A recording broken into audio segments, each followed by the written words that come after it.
Imagine a courtroom where the most damning evidence is something only one person can see.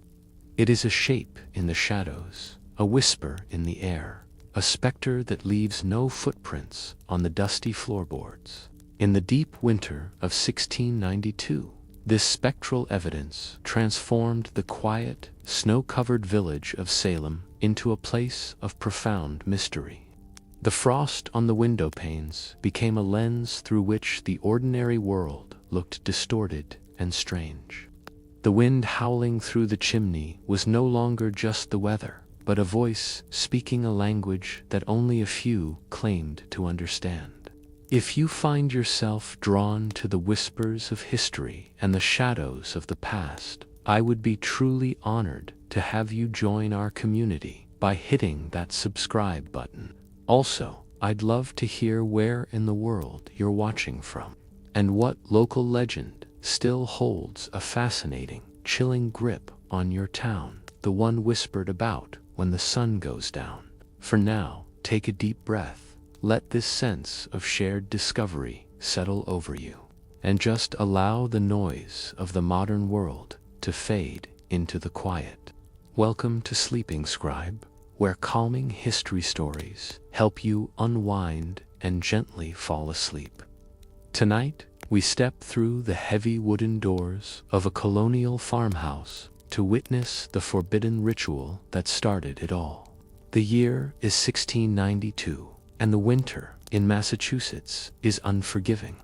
The snow sits heavy on the steep roofs of the village, and the roads are little more than frozen ruts carved into the earth. It is a world of isolation, where the forest presses close against the edges of civilization, a dark and tangled boundary that separates the safety of the hearth from the unknown.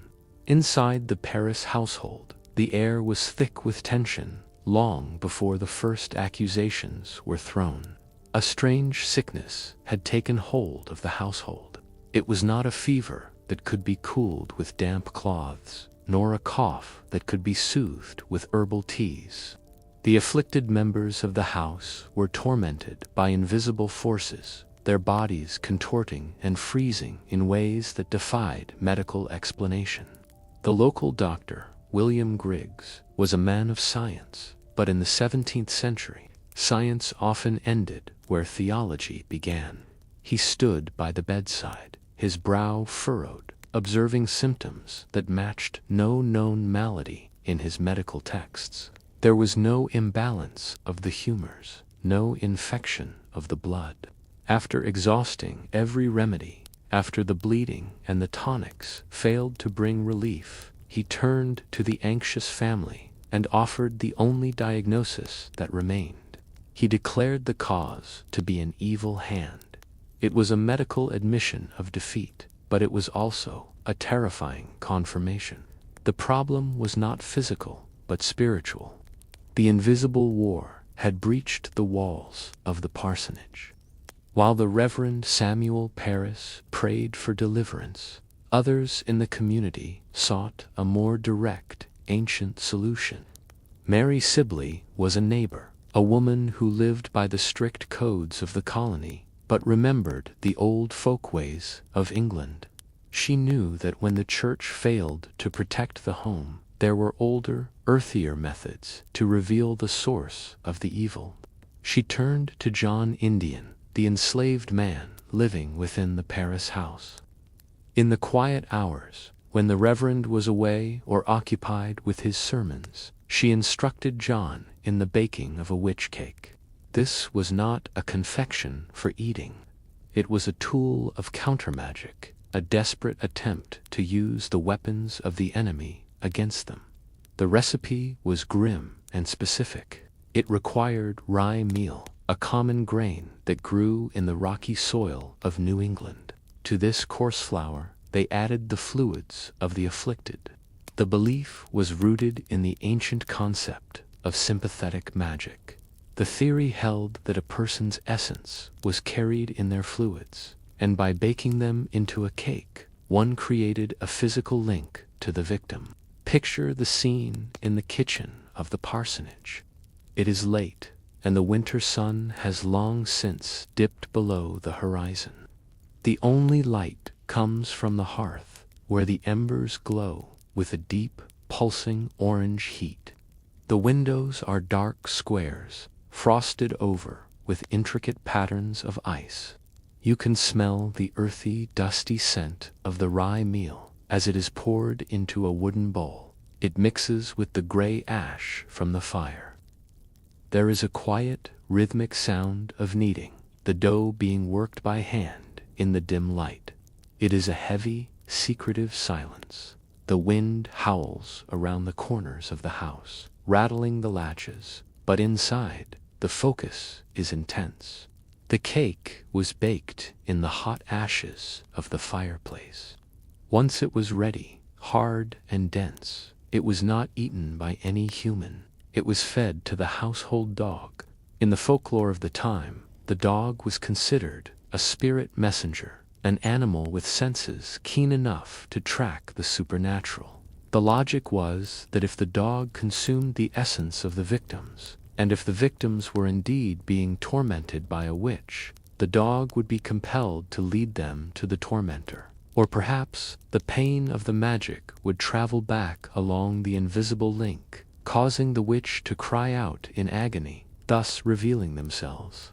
It was a ritual of white magic, performed to cure, but it was magic nonetheless.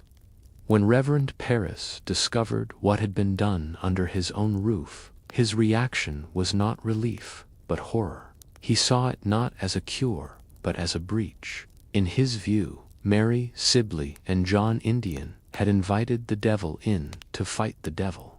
He publicly admonished Mary Sibley, speaking with a stern, trembling voice about the dangers of going to the enemy for help. But the damage was done. The baking of the witch cake was the spark. It validated the presence of the supernatural to the community.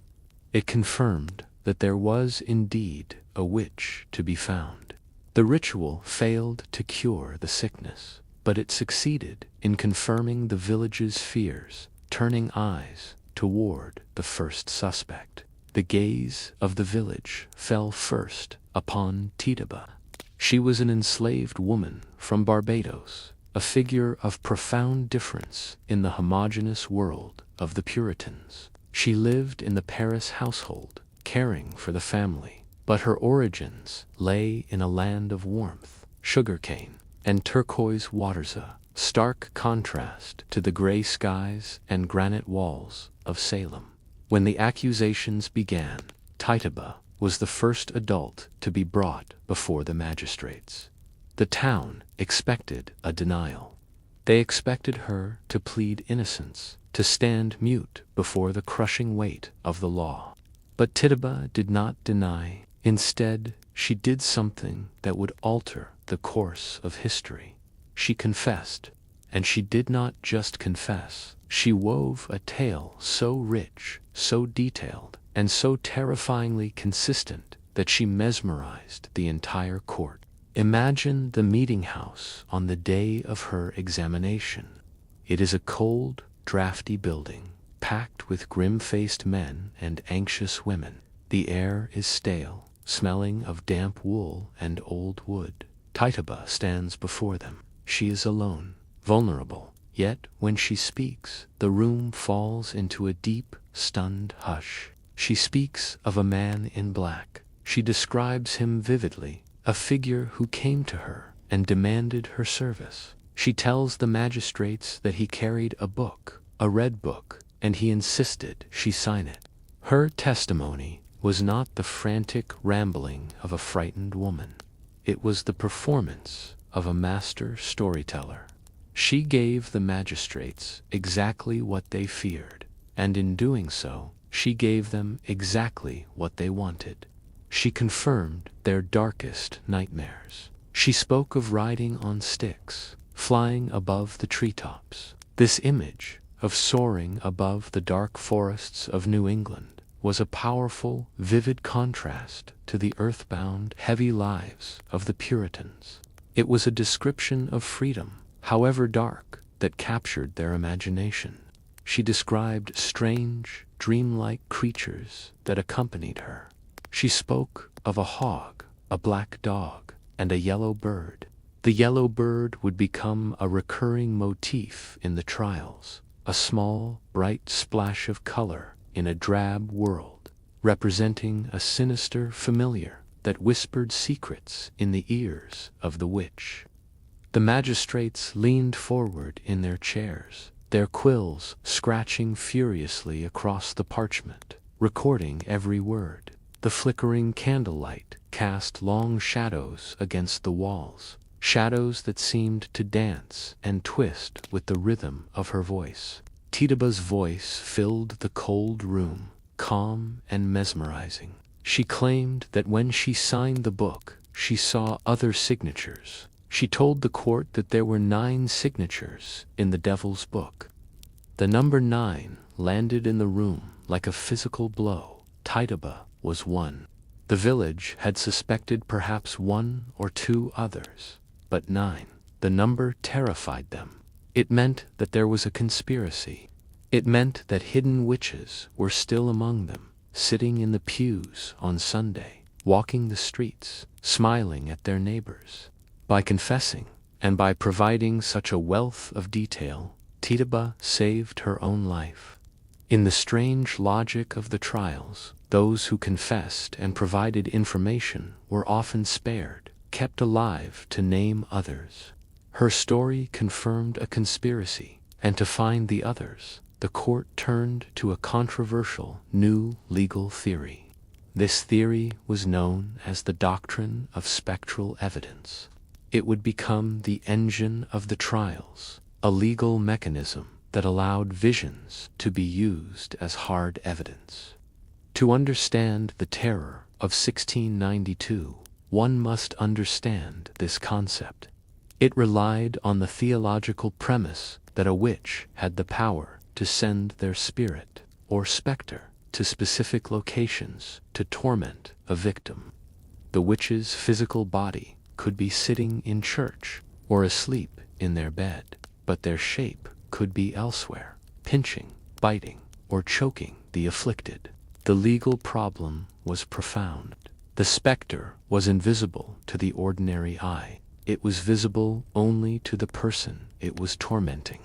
In a courtroom, this created a surreal and impossible dynamic. A witness would scream that a shape was attacking them. They would point to an empty space in the room. To the judges, the jury, and the spectators, there was nothing there but air and dust motes floating in the shafts of light. But the testimony of the witness was accepted as fact. There was a fierce theological debate surrounding this. The central question was whether the devil could assume the shape of an innocent person. If the devil could look like anyone, then seeing a person's specter proved nothing.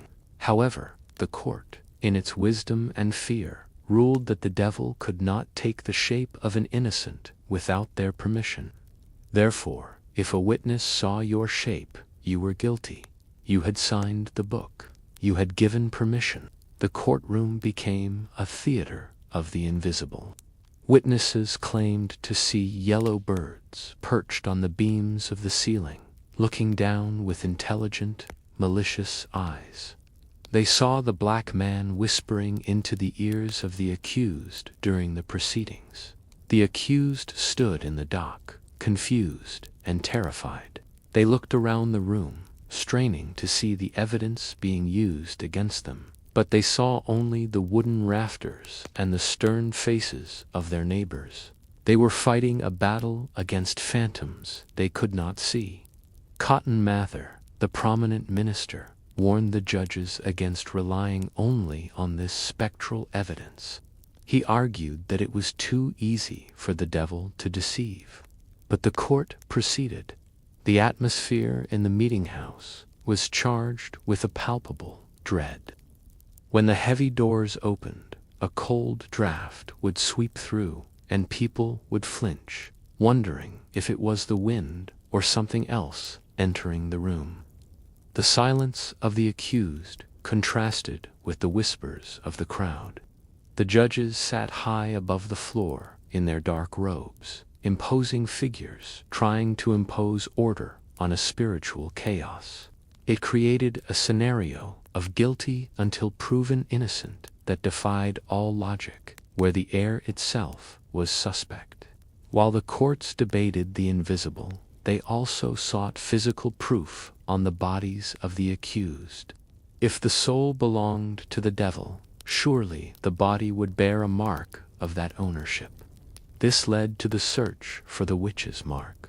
This was a grim, clinical procedure conducted with a serious efficiency by the townspeople. Juries of inquiry were appointed, groups of men and women tasked with examining the accused in private. They searched the bodies of the prisoners for anything unusual. A mole, a skin tag, a discoloration, or a birthmark could be interpreted as a teat, a place where the witch fed their familiars, those small, demonic helpers like the yellow bird or the black dog. The examination was thorough and invasive, stripping the accused of their dignity in the search for a sign.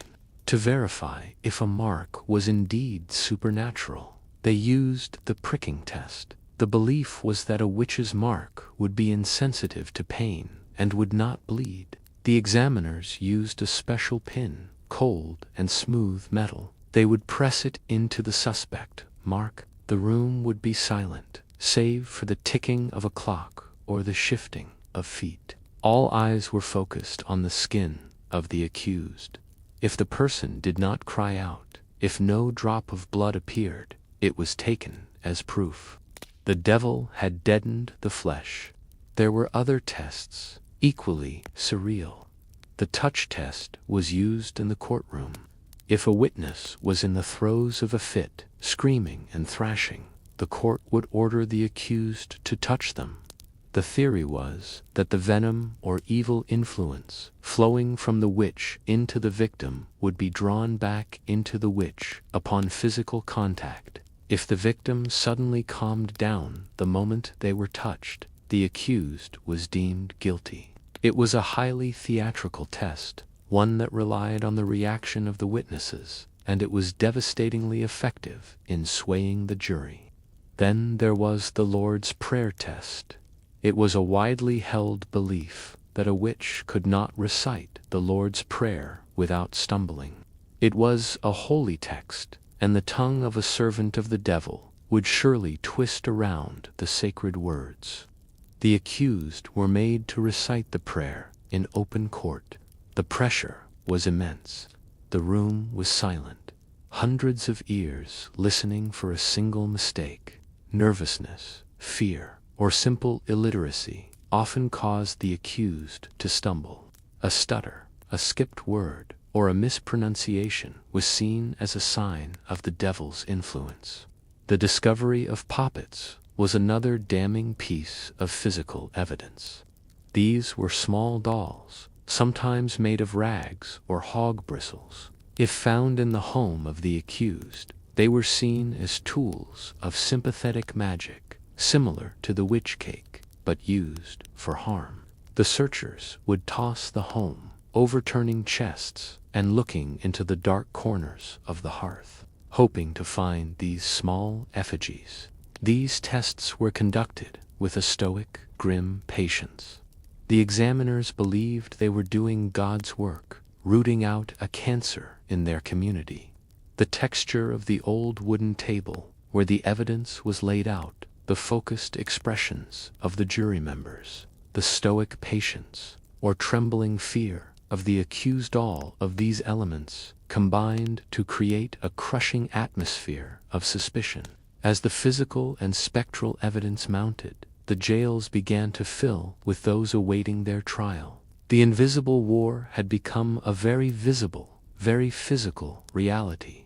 The witch cake is such a captivating slice of history, right? It really shows how sometimes truth is wilder than fiction. I'd love to hear from you. What's a quirky historical remedy or tradition that's always caught your interest? Share your thoughts in the comments.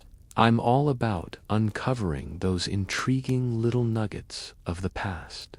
As the winter of 1692 gave way to a hesitant, muddy spring, the invisible war that had begun in the Paris kitchen spilled out into the open streets of Salem. The atmosphere in the village had shifted from one of quiet suspicion to a palpable, vibrating hysteria. The snow had melted, revealing the rocky, uneven earth below, just as the veneer of neighborly civility was stripping away to reveal the hard, jagged resentments underneath. We have witnessed the baking of the witch cake and heard the mesmerizing testimony of Tatiba, but now we must walk into the courtroom itself, a place where the ordinary laws of nature were suspended and where chaos was given the gavel. The trials moved from the preliminary hearings to the full weight of the court of Oyer and Terminer, a name that translates to hear and to determine, and what they heard was often stranger than any folklore. The evidence presented against the accused was not limited to spectral visions or the testimony of the afflicted. The court began to obsess over physical objects, tangible items that were believed to be conduits of dark power. Central to this new phase of the panic was the discovery of poppets. A poppet is a small doll fashioned from whatever materials were at hand rags, straw, hog bristles, or yarn. In the context of 1692, these were not children's toys. They were viewed as dangerous instruments of sympathetic magic. The theory was terrifyingly simple. Just as the witch cake linked the victim to the witch through fluids, the poppet linked the witch to the victim through resemblance. It was believed that whatever was done to the doll would physically manifest on the body of the intended target. If a pin was stuck into the arm of the poppet, the victim would feel a sharp, stabbing pain in their own arm. If the poppet was scorched by fire, the victim would burn with fever. The case of Bridget Bishop brought this fear into sharp relief. Bishop was a woman who already stood out in Salem. She wore bodices of red, a color considered too bold for a modest Puritan, and she owned a tavern where shuffleboard was played late into the night. When the sheriff and his men went to her home, they did not just look for her, they looked for her tools. They descended into the cellar, a dark, damp space, smelling of wet earth and root vegetables. There, tucked away in the crevices of the cellar walls, they found them poppets. Imagine the scene as these objects were brought into the courtroom. The air in the meeting house is stiflingly hot, filled with the press of bodies. A magistrate, his face grave and pale, holds up a small, crude figure made of rags. The crowd leans forward, a collective gasp rippling through the room. The doll is stained and old, bound with mismatched yarn, but what catches the light of the flickering candles is the glint of metal. A rusted pin is stuck deep into the fabric torso of the doll. At that exact moment, one of the accusers in the front row cries out, clutching their chest, claiming to feel the very sting of that pin.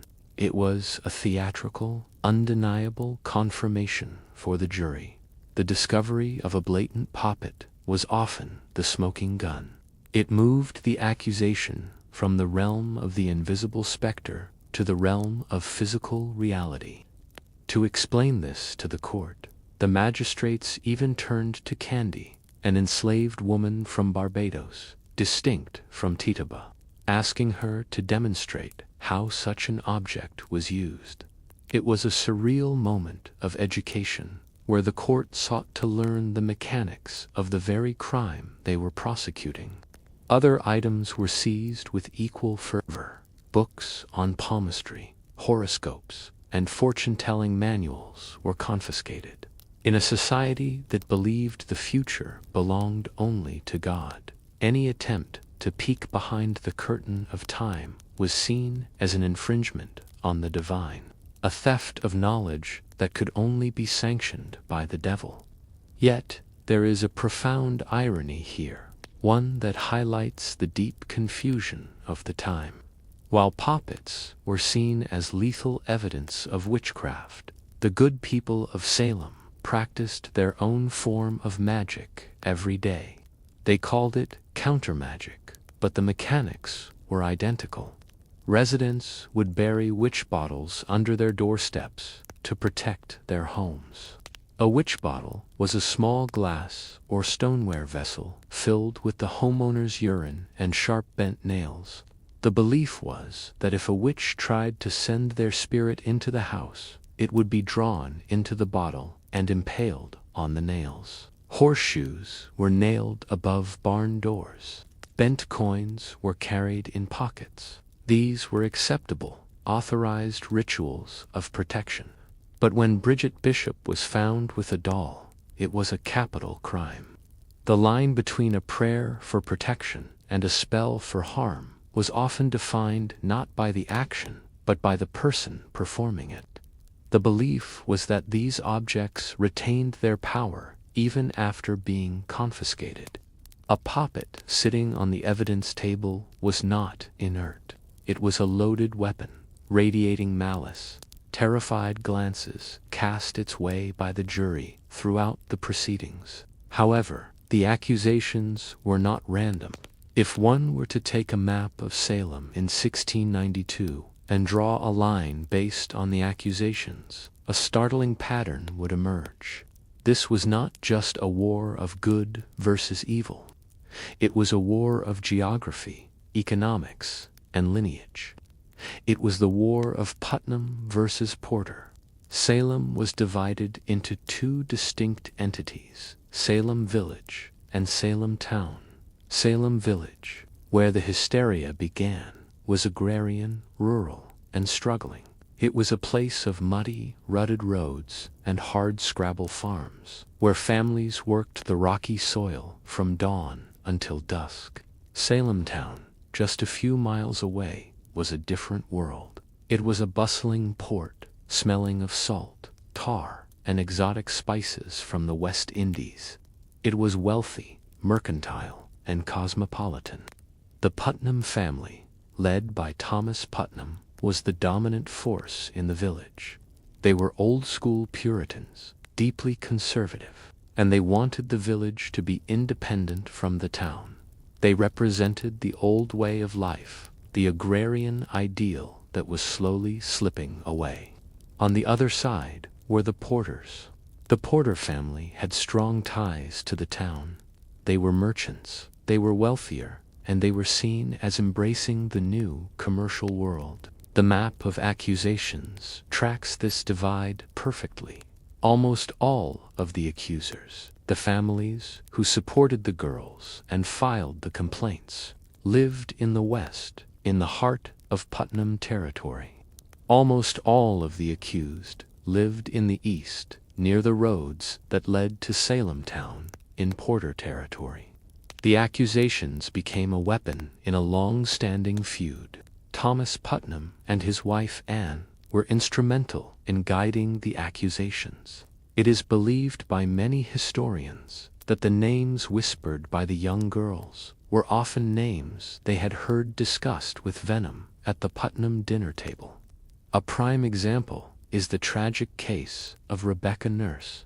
The Nurse family had been involved in a bitter land dispute with the Putnams for years. Francis Nurse, Rebecca's husband, had risen from being a renter to a wealthy landowner, a social climb that threatened the established hierarchy the Putnams sought to protect. Furthermore, the Porters ran the local tavern. To the rigid Putnams, the tavern was a den of iniquity, a place where alcohol flowed and looseness prevailed. It is no coincidence that tavern owners and those associated with the Porter faction were targeted. The accusations became a convenient, lethal way to strip political rivals of their power, their reputation, and their land.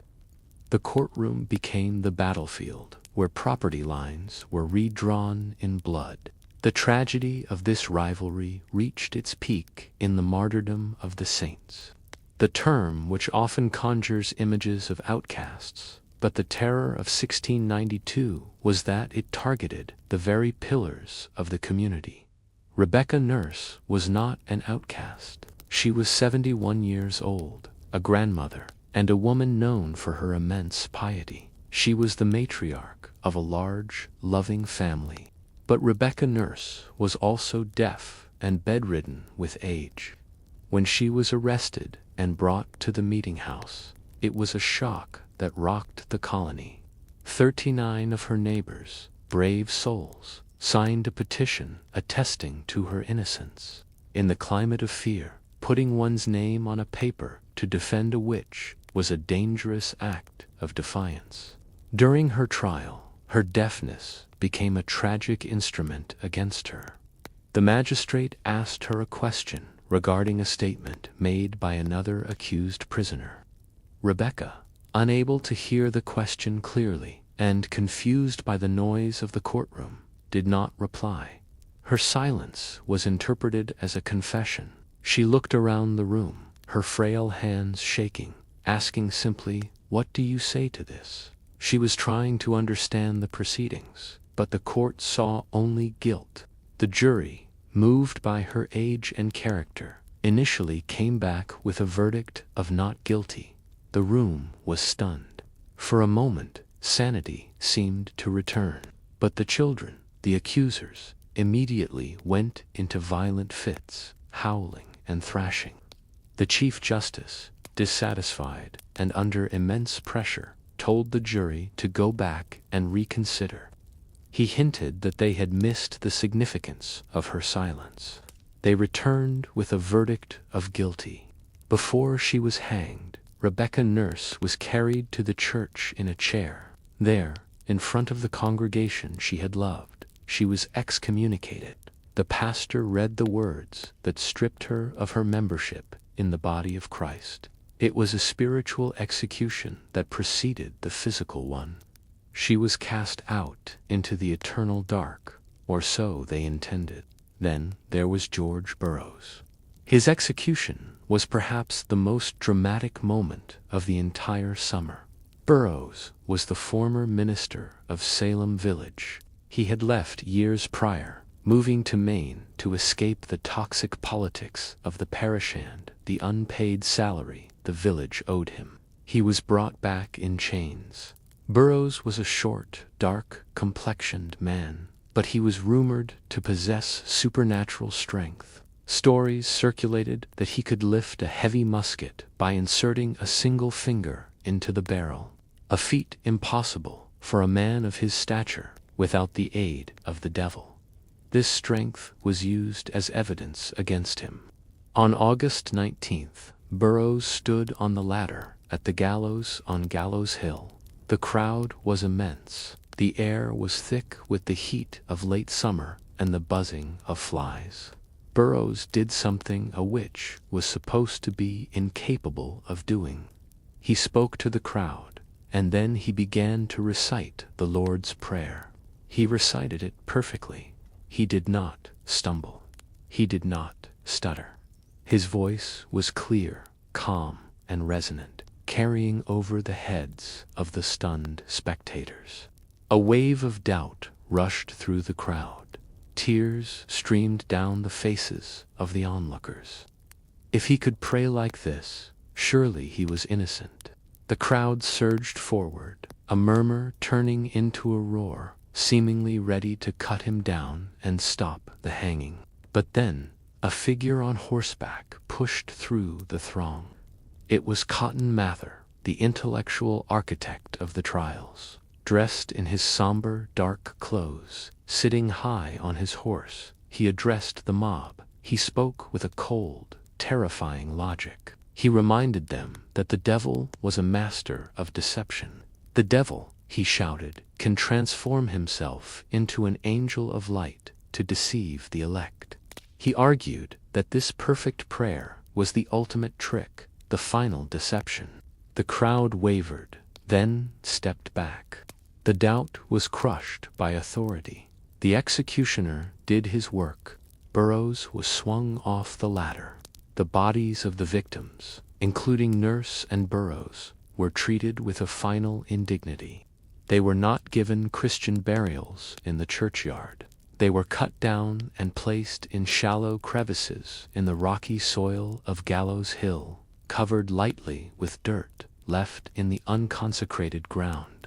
But even among these tragedies, one death stands apart for its unique brutality and the singular defiance of the man who endured it. This is the story of Giles Corey. Giles Corey was 81 years old, a prosperous farmer, and a man of immense physical strength and stubborn will. He had initially been swept up in the hysteria, even wondering if his own wife was a witch, but he soon realized the fraudulent nature of the proceedings. When he was accused himself, he made a decision that baffled the court. He refused to plead. In the English legal system of the time, a defendant could not be tried unless they entered a plea of guilty or not guilty. It was a procedural requirement.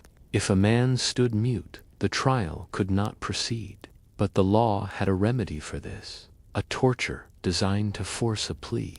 It was called peine forte et dure, which translates to strong and hard punishment. Giles Corey knew what this meant.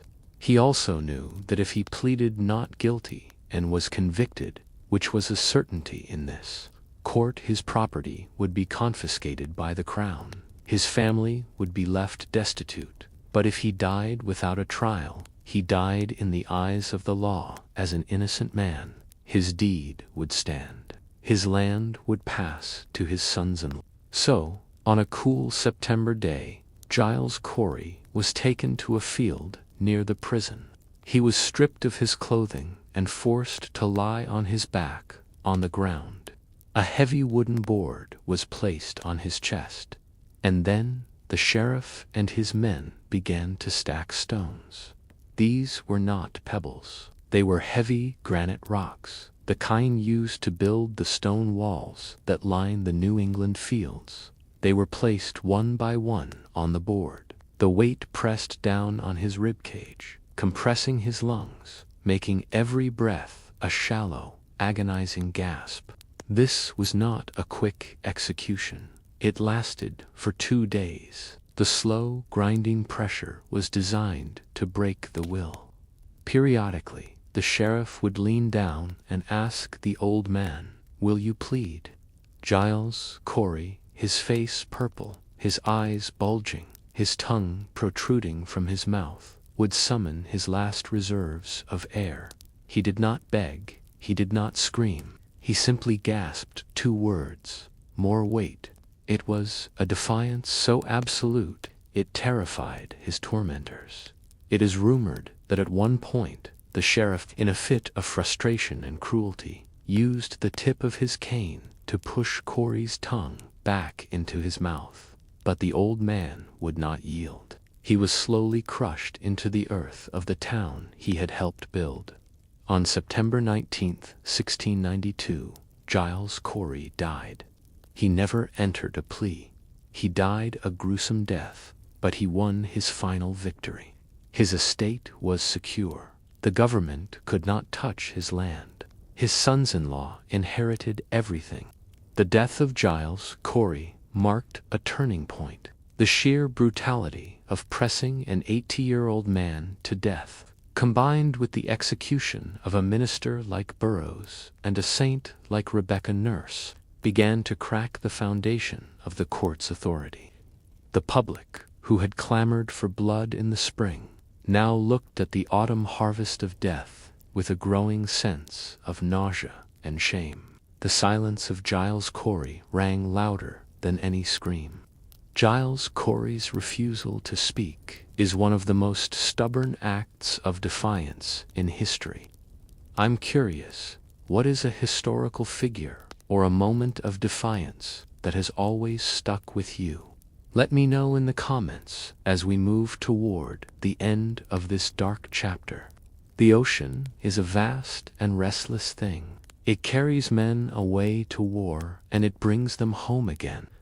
And so it was that the tides of the Atlantic finally brought Sir William Phips back to the shores of Massachusetts.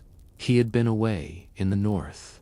He had been fighting on the rugged frontiers of the colony. He was engaged in the brutal conflict known as King William's War.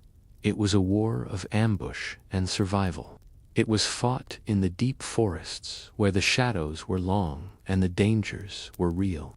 Governor Phips was a man of action.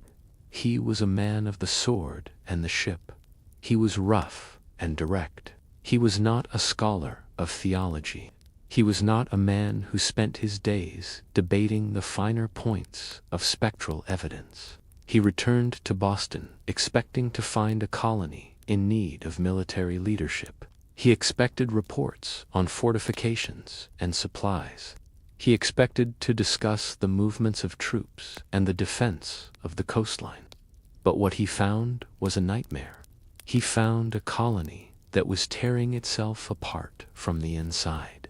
He found a people who were not looking outward at the French or the indigenous warriors, but were looking inward with suspicion and terror. The jails were full to bursting. The air was thick with accusations. The courts were running day and night, and the gallows on the rocky hill in Salem were casting a long and terrible shadow over his province. The fever had spread far beyond the village of Salem. It had reached into the nearby towns. It had reached into the highest levels of society. It had become a fire that threatened to consume everything he had been fighting to protect. But this was only the beginning of his realization. The madness did not just greet him at the docks. It did not just wait for him in the town hall. It followed him home. It walked through the front door of his own mansion.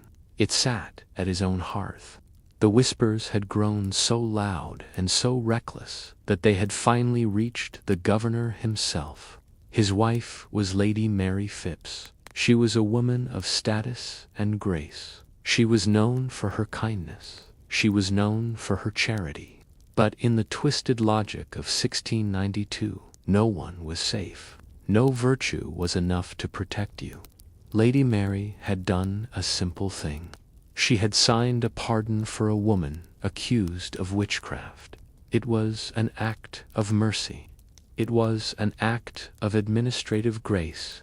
But to the afflicted girls and the zealots of the court, this was a sign of betrayal.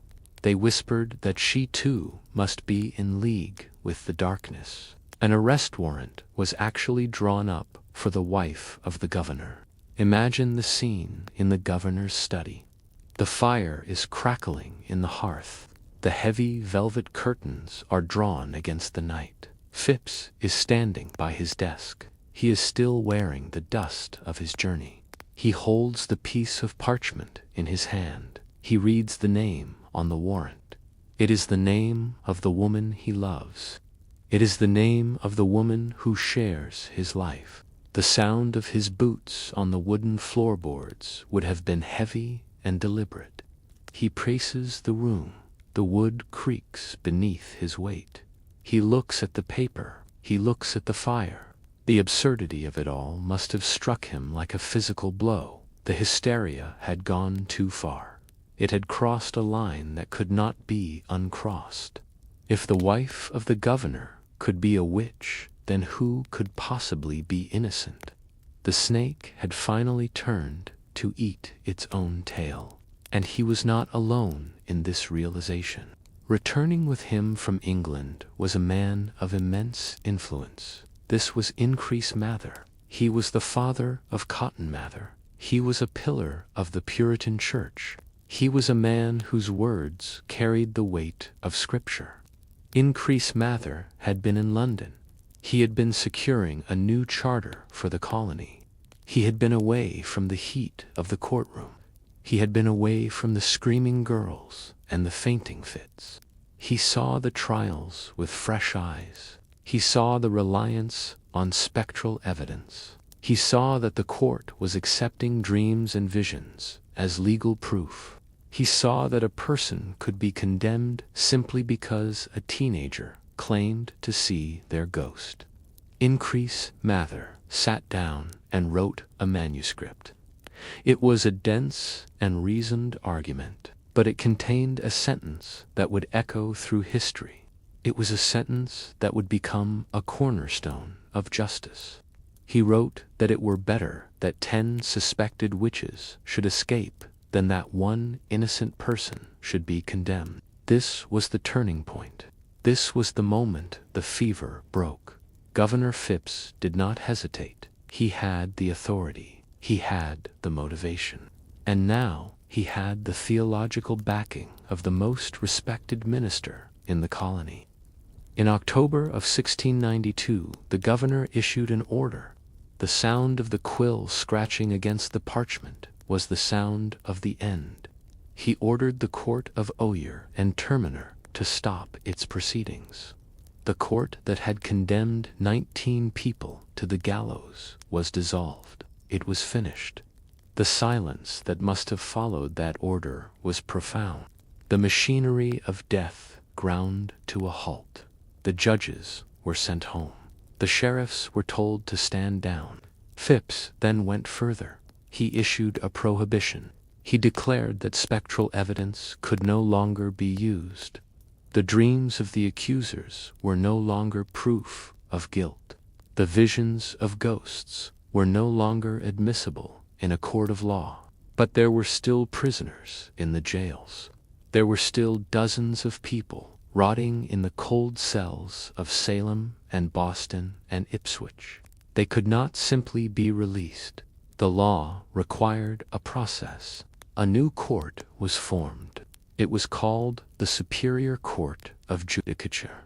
It convened in January of 1693. But the air had changed. The rules had changed. Without the ability to use spectral evidence, the cases against the accused collapsed. The juries began to acquit. One by one, the prisoners were found not guilty. They walked out of the courtrooms. They walked out of the jails. They walked back into the winter air as free men and women. In May of 1693, Governor Phipps issued a general pardon. It covered all those who were still under accusation.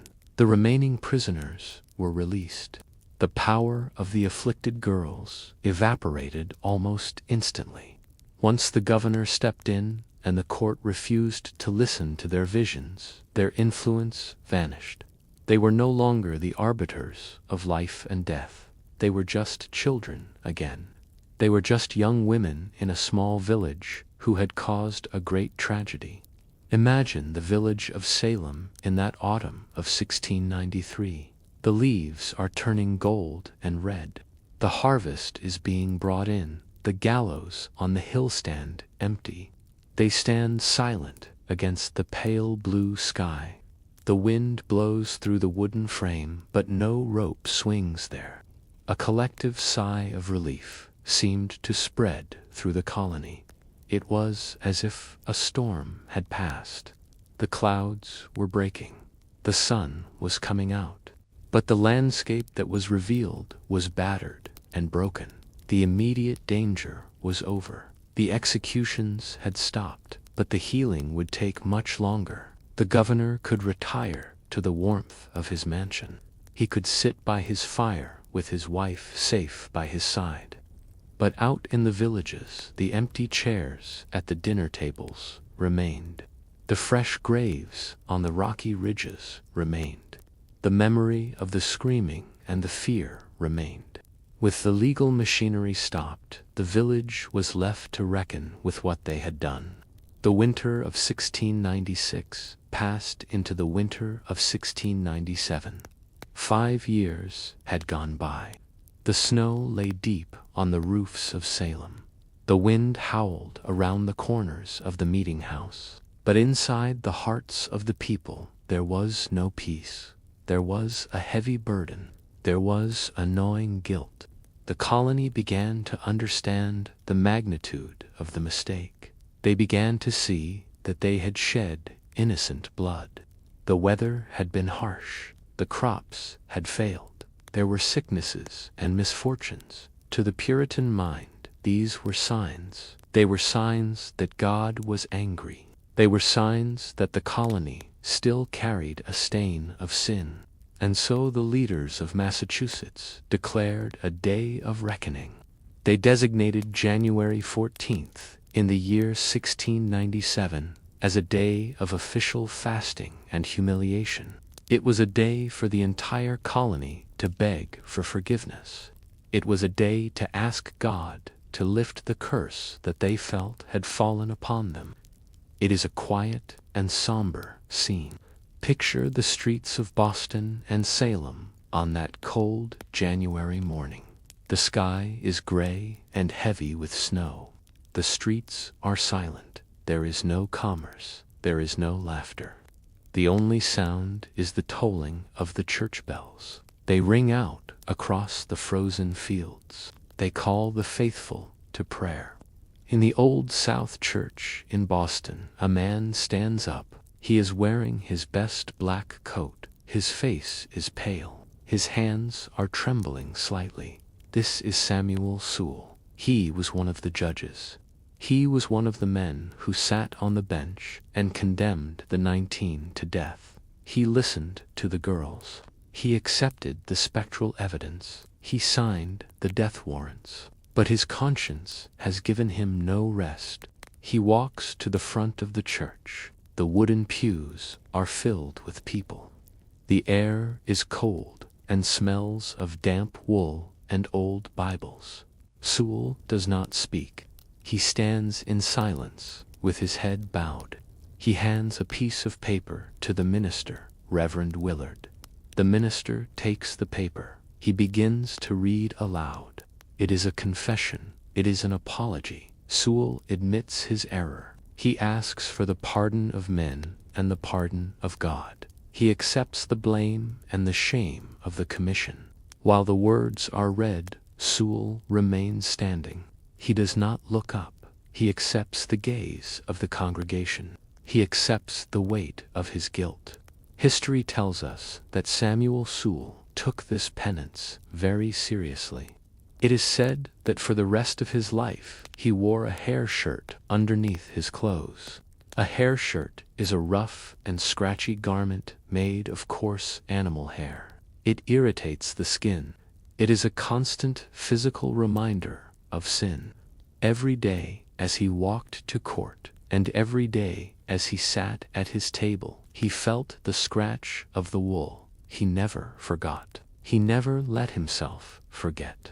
He was not the only one.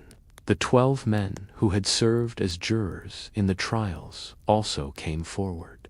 These were the men who had delivered the guilty verdicts.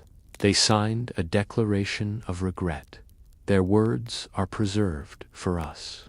They admitted that they were sadly deluded and mistaken. They wrote that they were unable to withstand the mysterious delusions of the powers of darkness. They asked for forgiveness from the families of those they had condemned. The ink on those documents has faded now. The paper is yellow and brittle, but the sentiment remains. It was a total collapse of the certainty that had driven the trials. In Salem village itself, the reckoning was more personal. The families of the accusers and the families of the victims had to live side by side. They had to see each other at the market. They had to sit near each other in the meeting house. The tension was unbearable. Reverend Samuel Parris was the man in whose house the trouble began. He was the father of Betty Parris and the uncle of Abigail Williams. He had fanned the flames of the hysteria. He had preached fiery sermons against the witches. But now the flames had burned out, and he was left in the ashes. The village turned against him. They stopped paying his salary. They refused to attend his services. He was eventually forced out of Salem village in 1697. He left in disgrace. He wandered from town to town for the rest of his life. And what of the girls? What of the young accusers who had held the colony in their grip? Most of them faded into obscurity. They married, they moved away, they changed their names, they fell silent, but one of them did not. Ann Putnam Jr. was one of the most active accusers. She had sent dozens of people to prison. She had testified again and again, but as she grew older, the weight of her actions settled upon her. She did not marry. She remained in the village. She took care of her younger siblings after her parents died. It took 14 years. But in 1706, Ann Putnam stood before the congregation of the Salem Village Church. She was 26 years old now. She was no longer a child. She sought membership in the church, but first she had to clear her soul. Her apology was read aloud by the pastor.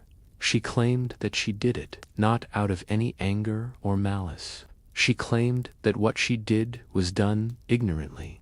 She said she was being deluded by Satan. It was the only explanation she could offer. She did not understand her own actions. She asked for forgiveness, specifically from the family of Rebecca Nurse. The Nurse family accepted her apology. It was a moment of profound grace. The soft winter light filtered through the church windows on that day. It illuminated the dust motes dancing in the air. It fell on the bowed head of the young woman and the weary faces of the survivors. The sound of the congregation reciting prayers of forgiveness filled the room. It was a sound of healing. It was the sound of a wound slowly beginning to close. The apologies brought a measure of peace, but the families of the victims had to rebuild their lives in the quiet aftermath. The snow melts and the spring comes. The seasons turn regardless of human tragedy. The farmers of Salem had to go back to their fields. The cows had to be milked. The wood had to be chopped. The rhythm of agrarian life resumed. But in the homes of the victims, there was a silence that could not be filled. Think of the Nurse homestead. It still stands today. It is a beautiful red house on a gentle hill. But in the winter of 1692, it was a house of mourning. After Rebecca Nurse was hanged, her body was cast into a shallow grave near the gallows. It was a final insult. A convicted witch was not allowed a Christian burial. But her family would not accept this. There is a legend that is almost certainly true. It tells of her sons and her husband rowing a boat under the cover of darkness. The water of the river is black and cold. The oars are wrapped in cloth to muffle the sound. They travel to the execution site. They find the body of their mother. They carry her back to the homestead. They bury her in secret on her own land. They planted no stone. They marked no spot. They could not let the authorities know, but they knew. They knew she was home. They knew she was resting in the soil she had tended. Today, there is a monument there. But for years, it was just a quiet patch of earth. It was a secret kept by the family. Consider the Corey family. Giles Corey had been pressed to death. He had refused to enter a plea. He did this for a reason. If he had been convicted, his land would have been seized by the crown. But because he died without a trial, his land remained his own. It passed to his sons-in-law. His sacrifice worked. The Corey family kept their farm. Every time they looked at the fields, and every time they harvested the corn, they must have remembered the old man. They must have remembered his stubborn silence. They must have remembered the weight of the stones. Inside the houses, the furniture remained. The empty chairs sat at the dinner tables. The firelight flickered on the faces of the survivors. They ate their meals in a quiet that was heavy with memory. The witch house, or the Corwin house, is the only structure from the trials that is still standing in Salem today. It was the home of Judge Corwin. It is a dark and imposing building with peaked gables. If you stand inside it today, you can smell the old wood. You can feel the centuries in the floorboards. It is a place where the past feels very close. And what of Tituba, the enslaved woman who had told the stories, the woman who had baked the witch cake, the woman who was the first to confess? She languished in jail for over a year. Her master, Reverend Paris, refused to pay her jail fees. He washed his hands of her. She was eventually sold to a new master to pay the debt. She was taken away from Salem. She disappears from the pages of history. We do not know where she went. We do not know when she died. She vanished into the mist just as mysteriously as she had arrived. The village gradually returned to the concerns of harvest and weather. The rhythmic sound of the loom weaving cloth replaced the frenzied screams of the courtroom. The smell of pine and wood smoke in the crisp winter air replaced the stench of the jail cells. The gentle creaking of the nurse homestead settling in the wind was a sound of endurance. But there was a phenomenon that historians call the Great Silence. For decades, no one in Salem spoke of the events openly. It was too painful. It was too shameful. It was a trauma that was buried deep. Families preserved the court documents. They kept the summonses and the warrants. They folded them carefully and placed them in trunks and chests. They kept them not as souvenirs, but as warnings. They kept them as proof of what had happened. They passed them down to their children and their grandchildren. The village of Salem eventually changed its name. It became the town of Danvers. They wanted to escape the stigma. They wanted to be known for something other than the witch trials. They wanted to be just another quiet farming community in New England. As the generation of 1692 passed on, the events became history, leaving us to reflect on the deeper causes in the quiet of the night. The legacy of 1692 is not just a story of fear. It is a story that shaped the very foundations of the world we live in today.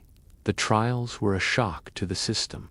They were a failure of justice, so complete and so terrible that they forced a change. The legal system of America began to shift. The standard of innocent until proven guilty became stronger. The idea that a court must rely on tangible evidence became absolute. The theocratic government of Massachusetts collapsed. The power of the ministers was broken. The people realized that religious zeal could not be the only guide for civil law. New England began to change. The age of the Puritans was ending. The age of reason was beginning. The Enlightenment was coming across the ocean. Men began to value logic and science over superstition and omens. The trials were the last gasp of a medieval worldview. They were the darkness before the dawn of a more rational age. The story became a cautionary tale. It became a warning against mass hysteria. It became a warning against what happens when fear overrides reason. In 1953, the playwright Arthur Miller wrote The Crucible. He used the story of Salem to talk about the political witch hunts of his own time. He reignited global interest in the event. He showed us that Salem is not just about witches, it is about us. It is about how we treat our neighbors when we are afraid. Today, Salem has transformed again. It is a place of remembrance. If you visit Salem now, you will find a memorial. It is a simple and quiet place. There are stone benches set into a low wall. Each bench bears the name of one of the victims and the date of their execution. The stone is smooth and cool to the touch. The trees planted their rustle in the wind. The leaves cast dappled shadows on the ground. it is a place of peace. Visitors walk slowly along the wall. They read the names: Bridget Bishop, Sarah Good, Rebecca Nurse, John Proctor. They pause and reflect. The soft glow of lanterns in the modern town pushes back the night. There is a quiet reverence in the air. In 2022, the final victim was officially exonerated. Elizabeth Johnson Jr. had been condemned but never executed. Her name had been missed in the earlier pardons. A group of schoolchildren discovered the oversight. They petitioned the legislature, and finally, more than 3 centuries later, her name was cleared. It shows that the work of justice is never truly finished. The mystery of exactly why the girls started the accusations remains. Was it boredom? Was it repression? Was it a poisoning from the grain? Was it a genuine belief in the devil? We will never know for sure. The voices of the past are silent, but the lesson remains. The peaceful atmosphere of the Danvers Archival Center holds the original papers. They are safe now. They are protected. They are there for scholars to read. They are there to remind us of the fragility of truth. And so the fever of 1692 finally broke, leaving behind a silence that has stretched across 3 centuries. The snows of 300 winters have fallen on the graves of the accused, blanketing the tragedy in a quiet, white peace. We leave the villagers of Salem to their rest, their struggles and their sorrows faded into the mist of time. Thank you for joining me on this journey through the shadows and the light of history. If you are still awake, I invite you to stay with me a little longer as we drift deeper into the quiet, scholarly corners of this era, exploring the hidden theories and the peaceful landscapes of the past. The dust of history settles slowly. It falls upon the wooden floorboards of the past. We have walked through the fire and the accusations. We have stood in the crowded meeting house and felt the chill of the dungeon. Now we step back. We move away from the noise and the terror. We enter the quiet study of the historian. Here the light is dim and the air is still. We look for the reasons why. We look for the invisible threads that bound this tragedy together. We begin with the earth itself. We look to the soil and the harvest. There is a theory that rises from the grain. It is a theory of biology and chemistry. It speaks of a poison that grew in the fields. In the year 1976, a scholar named Linda Caparel looked at the records. She looked not at the witches, but at the weather. She looked at the rye that fed the village. She proposed a biological cause for the fits and the visions. It is the theory of ergotism. Ergot is a fungus. Its scientific name is Claviceps purpurea. It is a parasite that clings to the stalks of rye. It grows when the conditions are wet and cool. We must look back to the weather of 1691. The records tell us it was a warm and rainy year. The summer was humid. The air was heavy with moisture. The ground was damp. These are the perfect conditions for the fungus to thrive. Imagine the fields of Salem village. The tall stalks of rye sway in the wind. The rain falls in a steady rhythm. It taps against the leaves. It soaks into the earth. The farmers look out at their crops. They see the golden grain, but hidden among the gold is something dark. Small black spurs grow on the ears of the rye. They look like scorched seeds. This is the ergot. It is waiting for the harvest. It is waiting to be ground into flour. The Putnam farms were located in a swampy area.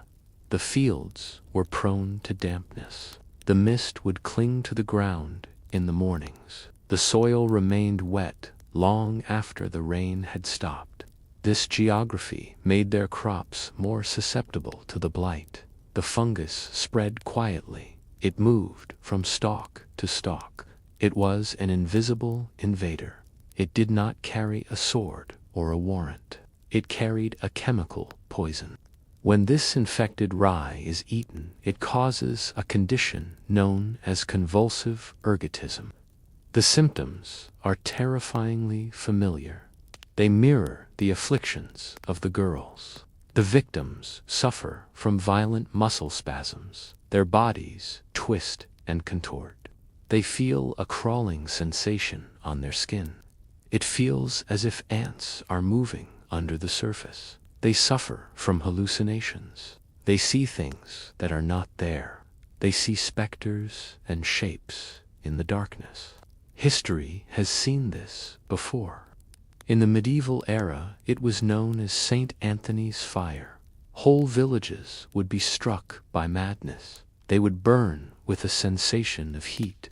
Their limbs would jerk uncontrollably. They did not know it was the bread they ate. They thought it was a curse. In Salem, the pattern of the symptoms matches the pattern of the rye. The distribution was uneven. Not everyone ate from the same supply. The symptoms appeared mostly in the western side of the village. This was where the Putnams lived. This was where the swampy fields lay. The fungus grew best in the wet lowlands. Those who lived on higher, drier ground were spared. The supply of grain determined the supply of madness. It is a compelling explanation. It grounds the supernatural in the biological. It turns the demons into molecules. We also know that ergot contains the chemical basis for LSD. It is a powerful hallucinogen. It alters the mind. It changes the way the brain perceives reality. The girls claim to see yellow birds and black dogs. They saw the devil whispering in ears. These visions may have been the result of a poisoned meal. The bread they broke at the table carried the seeds of their delirium. It was a chemical storm in the brain. Critics of this theory point to the timing. They argue that the girls could turn their symptoms on and off. They suggest the fits were too convenient. They occurred when a suspect was brought into the room. They stopped when the court adjourned. This suggests a performance. It suggests a psychological cause rather than a biological one. Yet the theory remains. It lingers in the background. It reminds us of the fragility of the human body. It reminds us how the environment shapes us. The weather of a single summer can alter the course of history. A rainy season can bring a harvest of fear. We imagine the damp, earthy smell of the wet rye. We see the dark fungus growing in the shadows of the stalk. We feel the heavy, drowsy heat of the humid air. The microscopic world influences the macroscopic world. The fungus influenced the philosophy.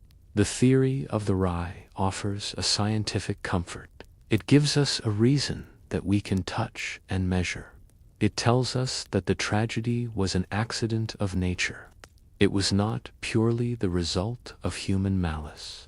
It was the result of a wet spring and a bad harvest. It is a quiet explanation.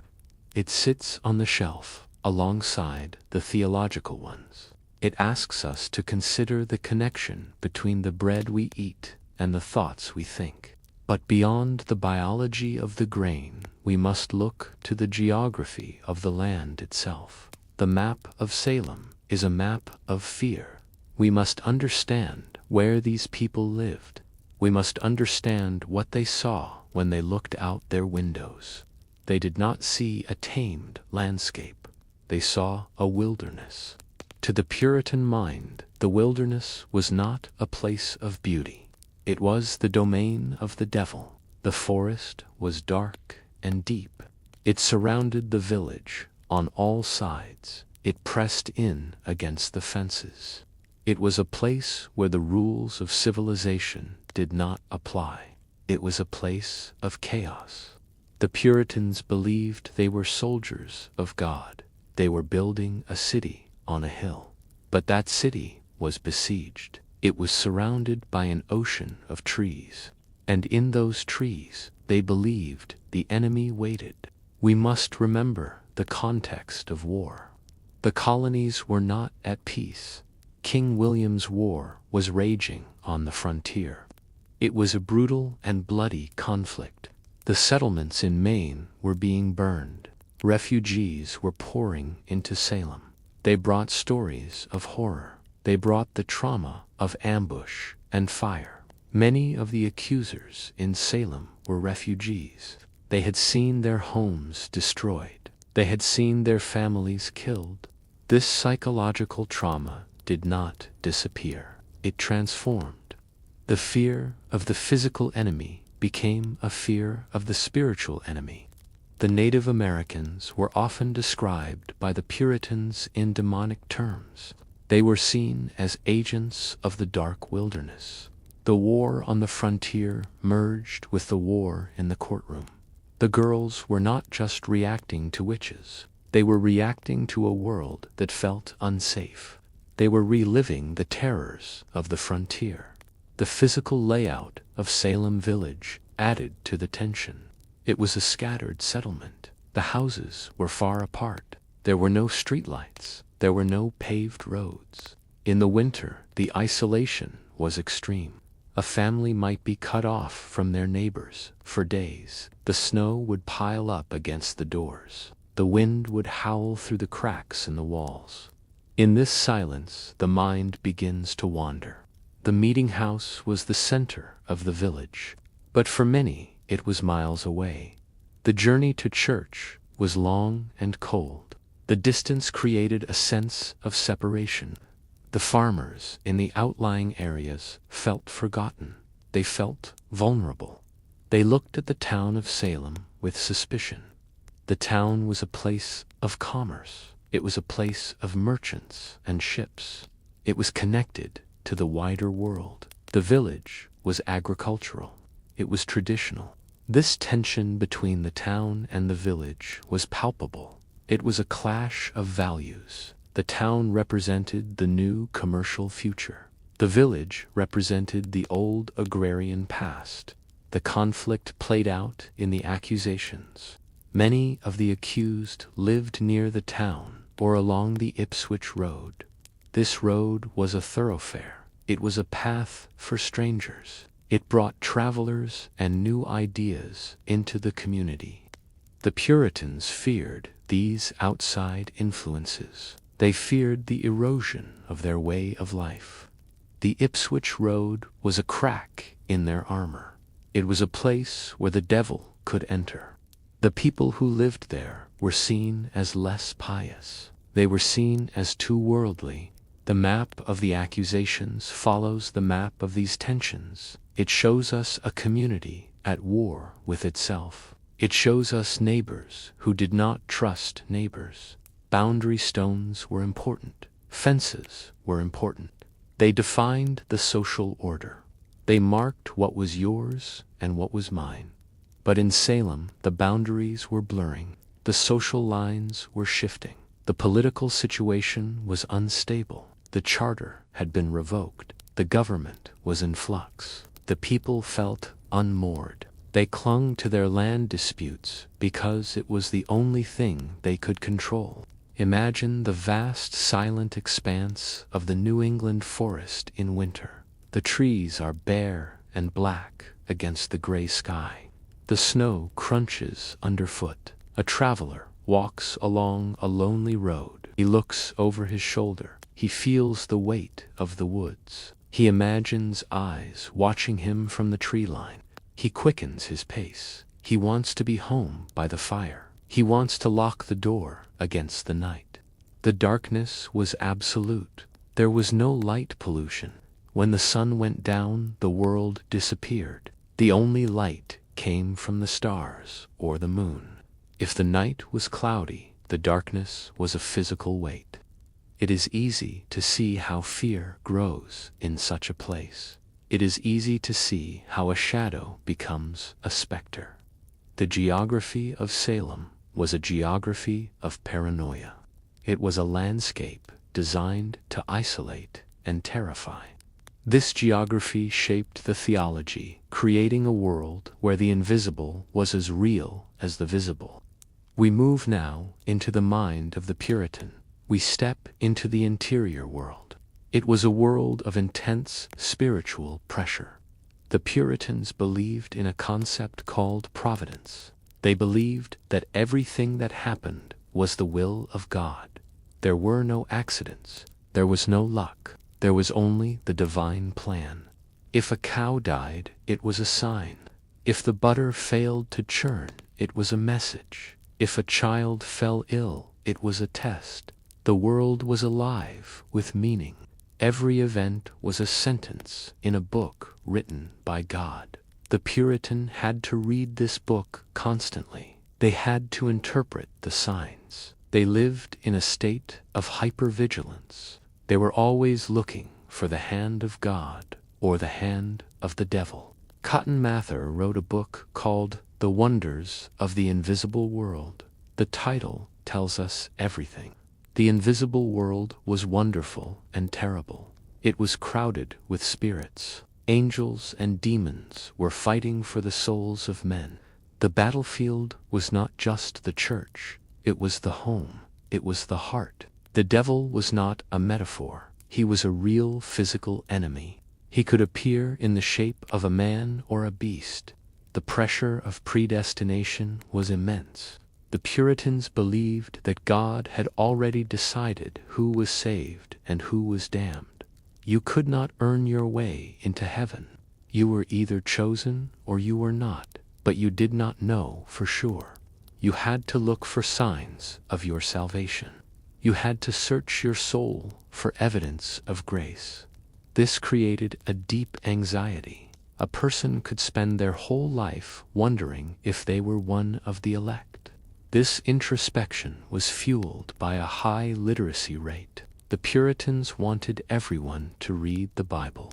They established schools. They valued education. But this literacy was focused on the spiritual. Men and women kept diaries. They recorded their sins. They tracked their spiritual progress. They wrote down their thoughts and their fears. They analyzed their own minds with a ruthless precision. The church services were long. They could last for 3 or 4 hours. The meeting house was unheated. In the winter, it was freezing. The congregation sat on hard benches. They listened to the minister. The sermons were often Jeremiads. These were warnings. They prophesied doom and destruction if the people did not repent. The voice of the minister would drone on. It would fill the cold air with images of hellfire. There were no holidays to break the tension. Christmas and Easter were not celebrated.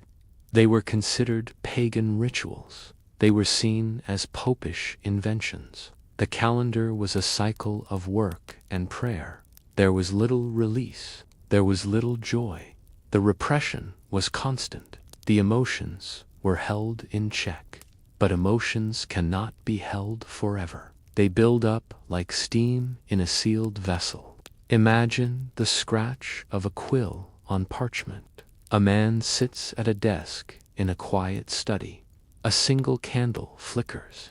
He writes about his fears. He writes about the coldness of his heart. He worries that he has offended God. He hears the wind outside. He thinks it sounds like a demon. He looks at the heavy leather Bible on the table. It is the center of his life. It is the source of his hope and his terror. The silence of the meeting house is profound. The people bow their heads. They are listening for the voice of God, but they also fear the whisper of the devil. The invisible world is pressing in on them. It is closer than their own skin. They are living in a spiritual drama. Every moment is significant. Every thought is weighed. This intense focus on the spiritual left little room for the mundane, yet life continued in the quiet corners of the home. These social structures were rigid, but they were built upon a legal system that was struggling to adapt. We must consider the women. we must look at the role of gender in this tragedy. The majority of the accusers were women. The majority of the accused were women. It was a gendered conflict. To understand it, we must understand the position of a woman in Puritan society. She was legally invisible. The legal term was femme covert. It meant a covered woman. When a woman married, her legal identity was absorbed by her husband. She could not own property. She could not sign contracts. She could not sue in court. She had no voice in the public square. She was defined by her relationship to a man. She was a daughter. She was a wife. She was a mother. She was rarely an individual in the eyes of the law. There were few avenues for women to resolve disputes. If a woman was insulted, she could not challenge her accuser to a duel. She could not take him to court easily. The anger had nowhere to go. It festered. It turned inward. Or it turned sideways against other women. The reputation of a woman was her only currency. It was fragile. It could be destroyed by a whisper. A woman had to be modest. She had to be submissive. The accused women often broke this mold. Bridget Bishop was an independent widow. She wore a red bodice. She owned a tavern. She argued with men. She was a crone figure. She did not fit the ideal of the submissive helpmeet. Sarah Osborne was a woman who had lived with a man before marriage. She had challenged the inheritance laws. These women were vulnerable because they stood out. They were tall poppies in a field that demanded uniformity. Widows with land were especially targeted. In a society where land was power, a woman who controlled property was an anomaly. She disrupted the patriarchal order. The accusations were a way to strip her of that power. It was a way to put her back in her place. The suspicion of female healers was also deep. Midwives and women who knew the uses of herbs were walked a fine line. Their knowledge was useful, but it was also dangerous. The trials gave the accusers a voice they never had before. The afflicted girls were the lowest of the low. They were young. They were female. Some were servants. They had no power. But in the courtroom, they were powerful. Magistrates listened to them. Ministers wrote down their words. They could strike fear into the hearts of powerful men. It was a reversal of the social order. For a brief moment, the powerless held the reins. It was a psychological release. The hysteria was a way to scream in a society that demanded silence. It was a way to act out. The fits allowed them to behave in ways that were forbidden. They could yell. They could contort their bodies. They could accuse their elders. It was a rebellion of the repressed. The courtroom became a stage. The girls were the stars of a tragic play. Imagine the soft rustle of skirts moving across a floor. A woman stands in the doorway of her kitchen. She is spinning wool. The wheel turns with a rhythmic hum. The fire crackles in the hearth. She is thinking about her neighbor. She is thinking about a slight. She is thinking about a rumor. The domestic sphere is quiet, but it is intense. The low murmur of women talking is the soundtrack of the village. The shadow of a woman falls across the floor. She is trapped by the walls of her house. She is trapped by the laws of her colony. But in the invisible world, she can be powerful. She can be a witch, or she can be a victim of a witch. Both roles offer a kind of agency. Both roles offer a way to be seen.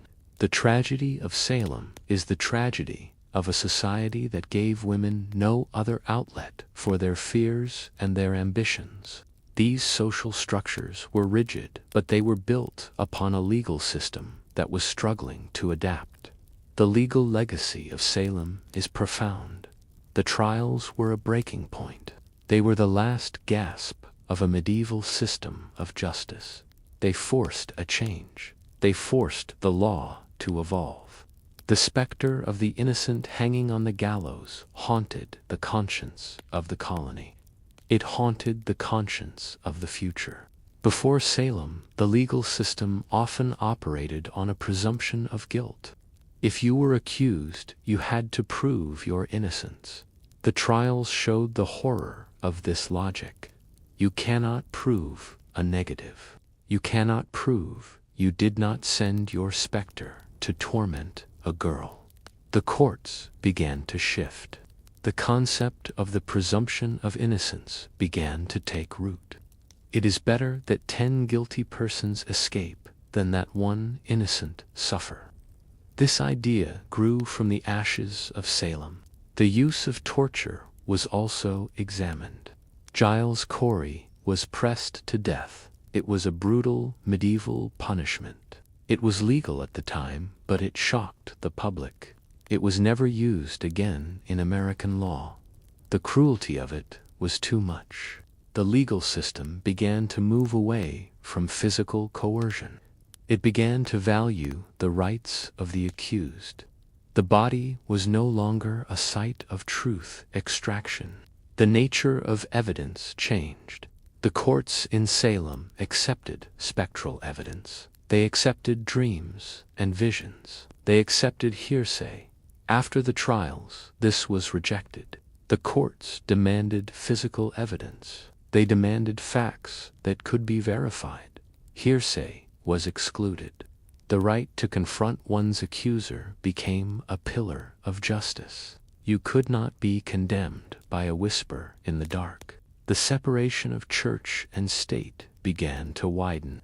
The trials were a mix of theology and law. The ministers were the experts. The Bible was the law book. But the failure of the trials showed the danger of this mixture. The law needed to be secular. It needed to be based on reason, not revelation. The influence of the English Bill of Rights began to filter into the colonies. The rights of the individual began to rise.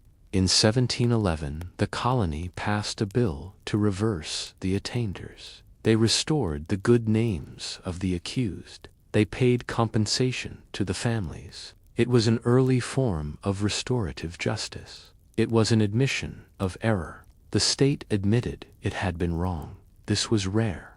It set a precedent for state accountability. It showed that the government could apologize. It showed that justice could be retroactive. The trials became a cautionary tale. They were taught to law students. They were cited in arguments. They became a symbol of what happens when due process is ignored. They became a symbol of mass hysteria. The phrase witch hunt entered the language. It came to mean a persecution without evidence. It came to mean a mob mentality. The legacy of Salem is a warning. It stands guard over the courtroom. Imagine the dust motes dancing in the light of a courtroom.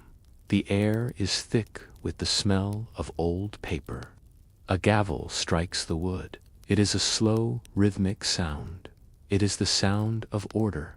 A judge sits at a bench. He is reading a document. The paper is brittle and yellowed. It is a record of the past. He turns the page carefully. He reads the names of the dead. He feels the weight of history. The atmosphere of a law library is quiet. It is a sanctuary of rules. The books line the shelves. They are bound in leather. They contain the wisdom of centuries, but they also contain the mistakes. The story of Salem is written there. It is a scar on the page. It serves as a reminder. It reminds the lawyer and the judge that justice is fragile. It must be protected. It must be nurtured. The steady, timeless nature of justice is a comfort. It has survived the panic. It has corrected itself. The legal system we have today is built on the lessons of 1692. We have the right to a lawyer. We have the right to remain silent. We have the right to a fair trial. These rights were bought with the lives of the innocent. They are the silver lining of a dark cloud. They are the legacy of the shadows.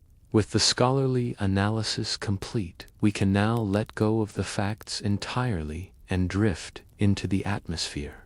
The ink on the legal ledgers has long since dried, and the arguments of the theologians have faded into the silence of the archives. We have looked at the why and the how, turning the pages of history until they are soft and worn. Now, as the analysis ends, we can set aside the books and the theories. We let the heavy curtains of the library fall closed, leaving the dust to settle in the beams of moonlight. There is nothing more to solve, nothing more to analyze, just the quiet, steady breathing of the past. And so, we come to the end of the history. The final gavel has banged on the wooden desk. The crowds have dispersed from the village green. The ink has dried on the parchment, and the heavy books are closed. The names, the dates, the trials, and the tears, they all fade back into the mists of time. We leave the courtroom behind. We step away from the noise and the sorrow. We step into the quiet. This is a different kind of journey now. We are moving into the spaces between the stories. We are walking into the hushed atmosphere of a New England winter in the late 17th century. This is a world of candlelight and wood smoke. It is a world of hidden secrets and silent forests. It is a place where the snow falls softly on the roof and the fire burns warm in the hearth. There is no conflict here. There is only the gentle, rhythmic breathing of a world at rest. Let us walk together into this peace. Let us explore the whispers of New England. Our journey begins inside the walls. We are standing in the center of an old colonial home. The beams are low and dark. The floorboards are wide and polished smooth by generations of footsteps. But we are looking deeper than the room itself. We are looking into the hidden hollows of the house. In the 17th century, the home was more than just a shelter from the weather. It was a fortress. It was a sanctuary. And the people who lived here practiced a quiet domestic magic to keep it safe. If you were to kneel by the great brick hearth and look into the darkness of the chimney breast, you might find a secret. Wedged high up on a ledge, covered in the soot and dust of 300 years, lies a shoe. It is a solitary object. It is small, perhaps belonging to a child, or narrow, shaped by the foot of a woman. It is made of leather that has darkened to the color of molasses. It is stiff and brittle now, but once it was soft. It was laced with care. It walked the dirt roads of the village. It stepped over the threshold of this very house. This shoe was not forgotten. It was not lost. It was placed here with a specific, protective intent. The people of this time believed that the chimney was a bridge between the world outside and the warmth inside. It was an opening. And because they believed that spirits and drafts could travel down this opening, they set a trap. They believed that a shoe retained the shape and the spirit of its wearer. It held the essence of the person. By hiding it in the chimney, or behind the paneling of the wall, or under the floorboards near the door, they were creating a decoy. It was a spirit trap. It was a way of confusing anything that might try to enter. The spirit would be drawn to the shoe, believing it to be the person, and become trapped within the leather. It is a strange thought to us now, but close your eyes and imagine the feeling of the parent who placed it there. Imagine the father holding his daughter's outgrown shoe in his large, rough hand.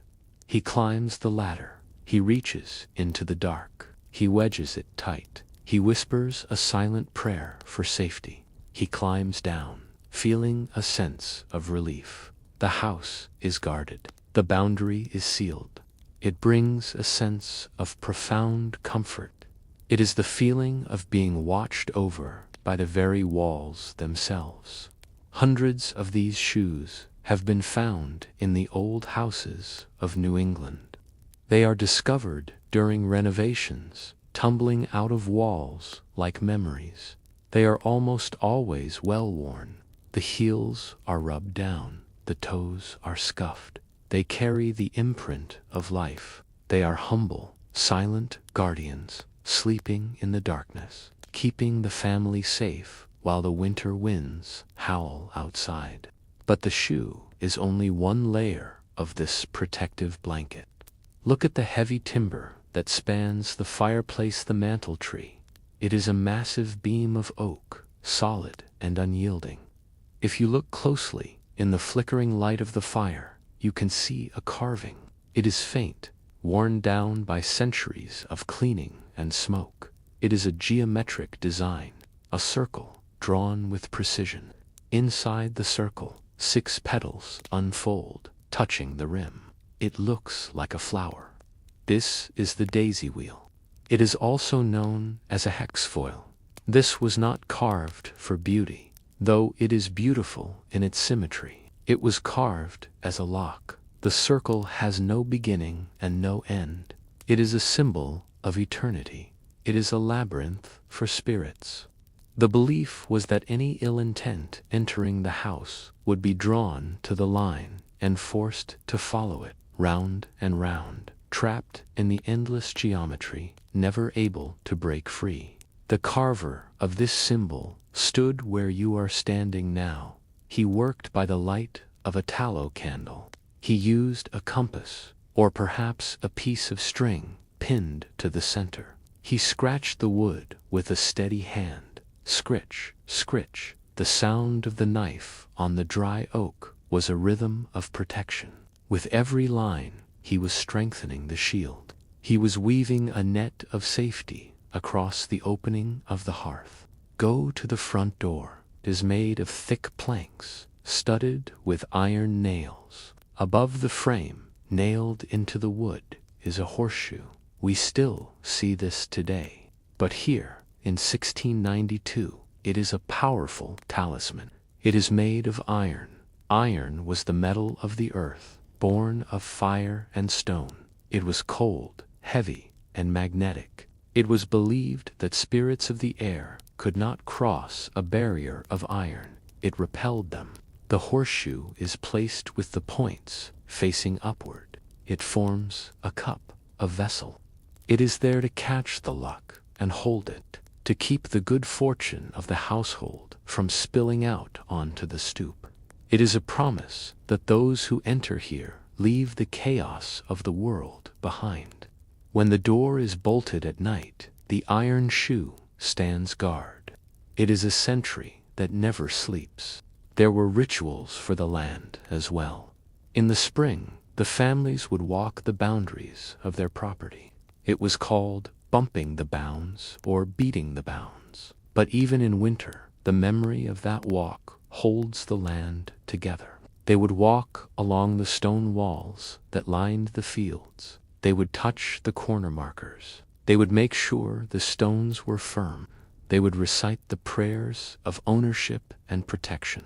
It was a way of wrapping the land in a protective embrace. It defined the space. This is ours, they said. Here, we are safe. Here, we are home. It created a psychic wall that was stronger than the stones themselves. As you sit in the house tonight, you can feel that boundary. You can feel the lines drawn in the snow. You are held within them. The shoes in the wall, the wheel on the mantel, the iron over the door, they are all working together. They are a silent machinery of comfort. The house is not just a building. It is a living, breathing protector.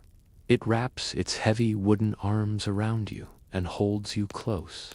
Let us leave the warm, dim interior for a moment. We open the heavy back door. The hinges creak, a sound of old iron.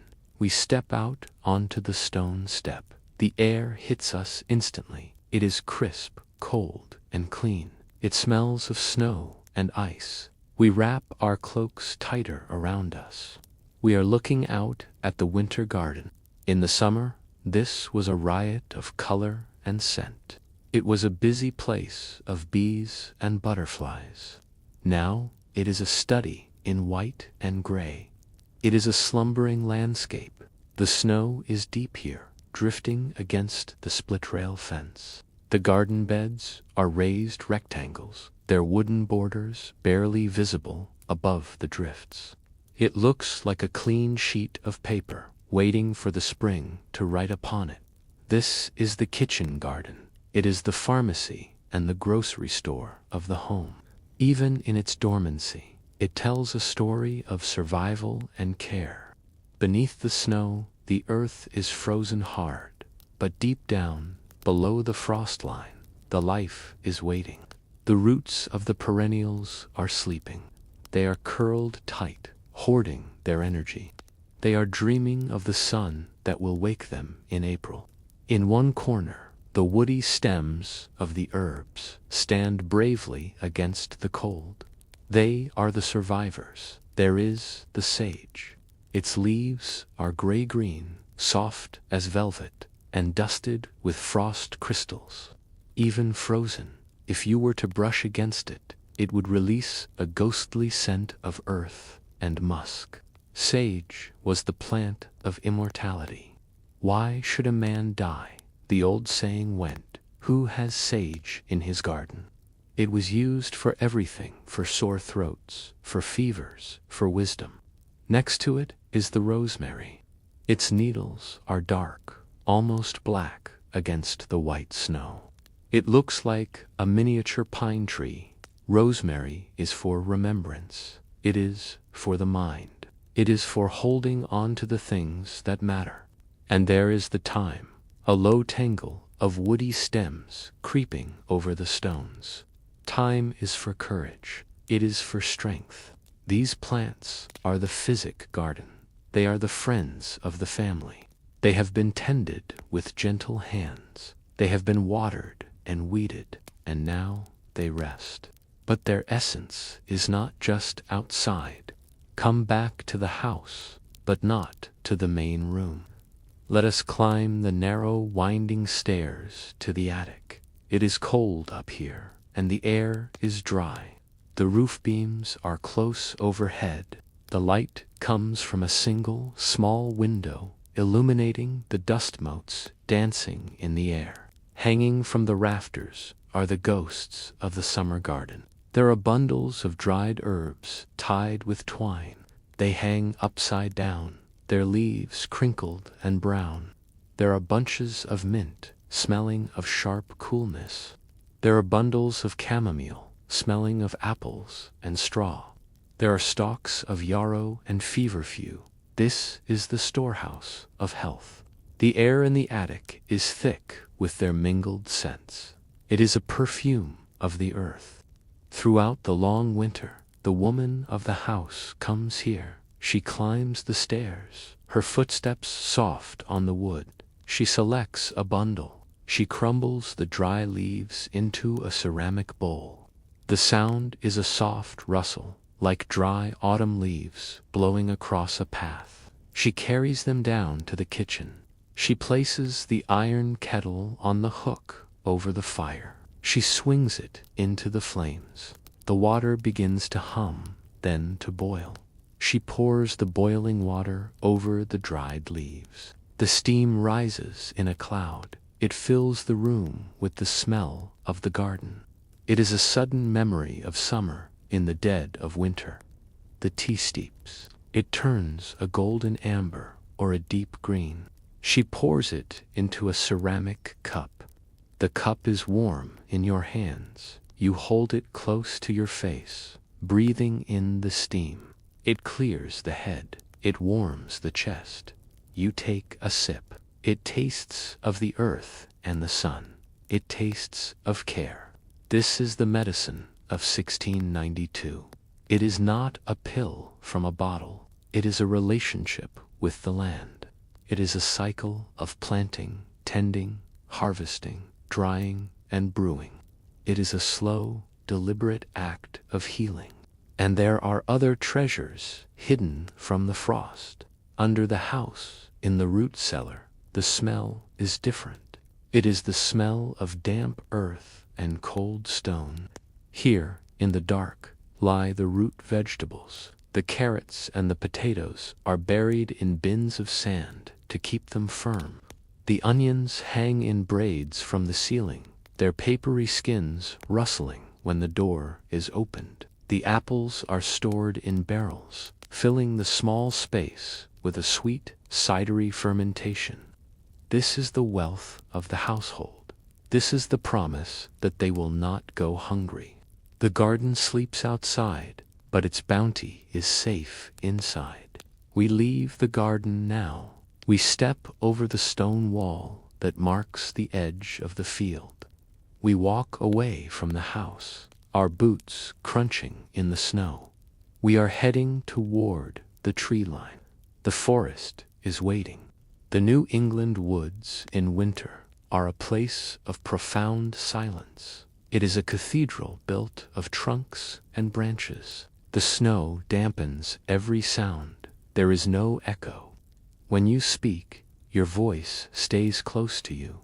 It is intimate. The trees are massive. In 1692, the old-growth forest still stood. These are white pines that are hundreds of feet tall. Their bark is thick and deeply furrowed, like the skin of an ancient elephant. They are straight and true, the masts of great ships waiting to be born. The evergreens hold the snow in their arms. The boughs of the hemlocks and the spruce trees are weighed down by the white powder. They form sweeping arches, creating little caves of shelter beneath them. Inside these hollows, the ground is dry and brown, carpeted with needles. It is a hiding place for the birds and the squirrels when the wind blows. Interspersed with the evergreens are the hardwoods, the oaks, the maples, the beeches. They are bare now. Their skeletons are traced against the gray sky. The bark of the beech trees is smooth and silver gray, looking like stone. The oaks are rugged and dark. Some of them still hold onto their dead leaves, stubborn and strong. When the breeze moves through them, they make a sound like dry paper rattling. It is the music of the winter woods. The forest floor is a manuscript written in tracks. The fresh powder records the movement of every creature. Here, a fox has trotted by. You can see the neat line of paw prints, one directly in front of the other. You can imagine him, his red coat bright against the snow, his bushy tail trailing behind, sniffing the air for a mouse. Over there, a squirrel has leaped from a tree. The tracks show the four paws landing together, then the long space of the jump. And there, winding through the brush, are the tracks of the deer. They are deep, punching through the crust of the snow. They move slowly, browsing on the twigs of the birch trees. The forest is not empty. It is full of life, but it is a secret life. It moves in the twilight. It watches from the shadows. We come to a creek that cuts through the woods. In the summer, this is a rushing, babbling brook. Now it is locked in ice. The ice has formed from the banks inward. It is jagged and white at the edges, but in the center, where the current is swift, the water is still black and open. It flows silently, a dark ribbon in a white world. The ice creates intricate patterns. There are swirls and bubbles frozen in time. There are shelves of ice that hang over the water, dripping slowly. Drip, drip. The light is beginning to fail. The afternoon is slipping away.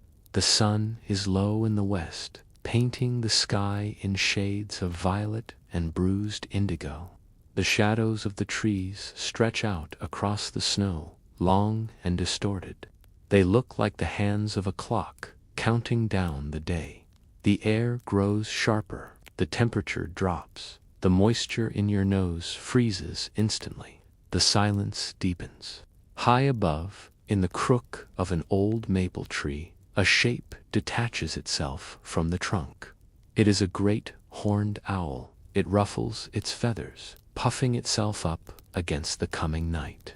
Its yellow eyes blink slowly. It turns its head, scanning the forest floor. It is the king of this silent domain. It watches us pass, unconcerned. We are just visitors here. The woods belong to the owl and the fox and the deer. There is a feeling of timelessness here. Standing among these ancient trees, you lose the sense of the century. This could be 1692 or 1092 or yesterday. The trees do not know the year. They only know the seasons. They know the cold and the warmth. They endure. They stand guard. There is a great peace in their resilience. They have weathered 1,000 storms, and they are still standing. They teach us patience. They teach us to rest. We turn back. We follow our own tracks, which are already beginning to fill with drifting snow. We head back toward the lights of the village. The windows of the houses are glowing like warm yellow eyes in the gathering dark. We are drawn to them. We are drawn to the heat. We stomp the snow from our boots on the stone step. We open the door and step back into the keeping room. The contrast is overwhelming. The air is thick with warmth. It smells of wood smoke, roasting meat, and wool. This is the hall, or the keeping room. It is the center of the universe for the Puritan family. The fireplace is the altar of the home. It is immense. You could roast an entire ox in it, but tonight it is burning with a steady domestic fire. The logs are oak and hickory, dense woods that burn hot and slow. They sit on heavy iron andirons. The flames are orange and blue, licking at the soot-stained bricks. Hanging from the crana, swinging iron arms, a heavy pot. It simmers gently. The lid rattles now and then, releasing a puff of savory steam. It is a pottage, a thick stew of root vegetables, onions, and perhaps a bit of salt pork. It has been cooking all day. The flavors have melded together into something rich and sustaining. The room is filled with the tools of daily life, but in the evening light they look like art. On the wall hangs the warming pan, its brass lid gleaming in the firelight. Beside it is the long-handled peel used for taking bread out of the oven. On the mantel shelf sits a pair of pewter candlesticks, their metal dull and soft like moonlight. In the corner, the spinning wheel dominates the space. It is a great wheel, made of turned wood. The mother or the eldest daughter stands beside it. She turns the wheel with a wooden spoke. It begins to spin. Whir, whir. It is a low, humming sound. It is the soundtrack of the winter evening. She walks backward, drawing out the wool from the spindle, twisting it into yarn. Then she walks forward, letting it wind onto the bobbin. Back and forth, back and forth. It is a dance. It is a rhythm that lulls the room into a trance. The wool is greasy with lanolin. It smells of the sheep. It is raw and real. The yarn piles up, soft and gray. It will become the stockings and the waistcoats that keep the cold at bay. The sound of the wheel is constant. It is the sound of safety. It means that industry is happening. It means that the family is clothed. Near the hearth, the children are gathered. They are sitting on small, three-legged stools. They are watching the apples roasting. The apples are suspended from strings tied to the mantel. As they heat up, they begin to spin slowly. The skin bursts. The juice runs down, sizzling on the hot hearthstones. The smell is sweet and acidic. It cuts through the smoke. It is the smell of a winter treat. The father is settled in his chair. It is a wainscot chair made of heavy oak. with a carved back. He is holding the almanac. It is a precious book. Paper was expensive. He reads the predictions for the weather. He reads the phases of the moon. He reads the proverbs. He reads aloud, his voice low and rumbling. A snow year, a rich year. He reads, the family listens. It is the only entertainment they need. The family cat, a large tabby mouser, is asleep on the rug. The rug is braided from scraps of old wool cloth thread, blue, grey-oiled, into an oval. The cat is a puddle of fur. It is completely relaxed. Its paws are kneading the air slightly. It is dreaming of mice in the barn. The fire pops, sending a shower of sparks up the chimney. The cat does not even twitch. This is its place. This is its kingdom. The evening wears on. The wind picks up outside. You can hear it whistling around the corners of the house. It rattles the shutters, but the sound only makes the inside feel warmer. It emphasizes the separation. The cold is out there. We are in here. The walls are thick. The fire is bright. The stew is warm. We are safe. The time comes for the house to sleep. The activities cease. The spinning wheel is stilled. The book is closed. The apples are eaten, leaving only sticky fingers and satisfied smiles. The room begins to power down. The father banks the fire. He rakes the ashes over the coals. He does not put it out. He puts it to sleep. The red glow is hidden, preserved for the morning. The light in the room dies down to a faint, pulsing ember glow. A candle is lit to guide the way to bed. It is a rushlight, flickering and smoky. The shadows jump on the walls. The family moves to the bedchambers. The beds are high off the floor to avoid the drafts. The mattresses are stuffed with corn husks or feathers. They rustle when you move. The warming pan has done its work. The sheets are toasty warm. You climb in, sinking into the softness. The heavy quilts are pulled up to the chin. Outside, the village of Salem has vanished into the dark. The houses are merely blacker shapes against the black sky. The smoke from the chimneys rises invisibly, blending with the night. The village is silent. There are no carriages. There are no voices. There is only the wind and the creaking of the trees. A watchman walks the street. He is bundled in a heavy coat, a scarf wrapped around his face. He carries a lantern made of pierced tin. The light spills out in little dots and patterns, swinging across the snow. He walks with a crunching rhythm. He checks the doors. He checks the meeting house. He pauses to listen. He hears nothing but the wind. He cups his hands and calls out, 10 o'clock, and all is well. His voice is swallowed by the snow, but the sleepers hear it in their dreams. It is a reassurance. The world is ordered. The guard is posted. Above him, the clouds have parted. The storm has passed. The sky is a revelation. Without the light pollution of the modern world, the stars are overwhelming. They are not just points of light. They are burning fires. They are different colors, blue, white, red, gold. They crowd the sky. The Milky Way is a slash of spilled milk, thick and luminous. It arches over the village, a bridge to the divine. The constellations stand out in sharp relief. There is the Great Bear, Ursa Major, prowling the northern sky. There is Cassiopeia, the queen in her chair. They rotate slowly around the North Star. The celestial clock is turning. It is a vast, silent mechanism. It puts the small lives of the villagers into perspective. The trials, the fears, the accusations, under this sky, they seem very small. The universe is vast and indifferent. It is peaceful in its vastness. The silence of the night is absolute. It is a heavy, velvet silence. It presses against the ears. It is the sound of the earth sleeping. The trees are still. The birds are hidden.